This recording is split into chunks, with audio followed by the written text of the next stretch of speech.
So I have a question for you. How much money would you pay for a vehicle that has a fault to it? Yeah, I mean, like, just any fault. Doesn't really matter what it is. Let me tell you what I'm thinking, and maybe you could tell me what you think and what you would do.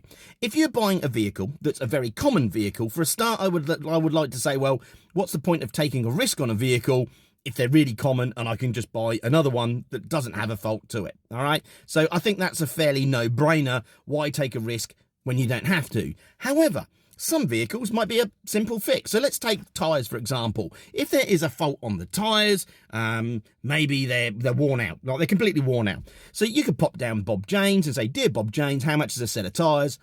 Getting $800, $1,000, I don't know. Let's say $800.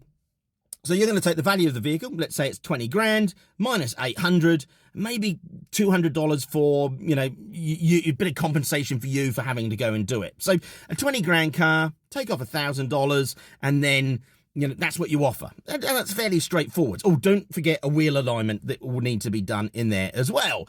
Now, what about if the vehicle needs some repair work done? Now, the next question is, who's going to do the repair work? If it's going to be you, well, you can maybe save a little bit of money and knock off a bit more. So you could get a bit of extra cash in your pocket for doing that. Now, let's say it was a leaking power steering pump.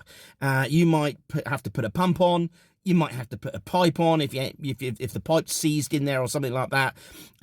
Maybe you probably want to put a belt on, and while you're doing a belt, maybe a tensioner as well.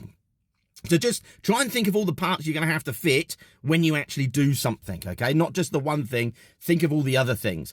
Now, you're going to go and cost it up, find out how much the parts are, think about how much, you want for some labour, and there you go. Now, there is going to be a possibility that you might have to pay a little bit more for some extra parts. There's a little bit of a risk. So again, you're going to take a little bit extra off of the price. So let's say it's going to cost you $2 grand, bit of work, maybe $500, so maybe take off $2.5 grand for you doing it. So from 20,000, take off your 2.5, so you're at 17,500.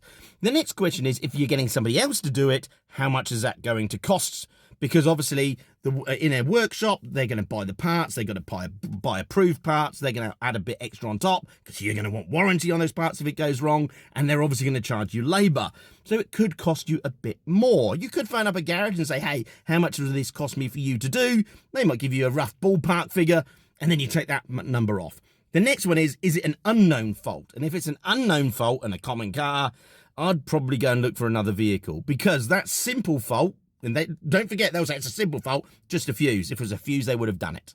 So I'd probably avoid that and go looking. Anyway, what do you think? Let me know in the comments.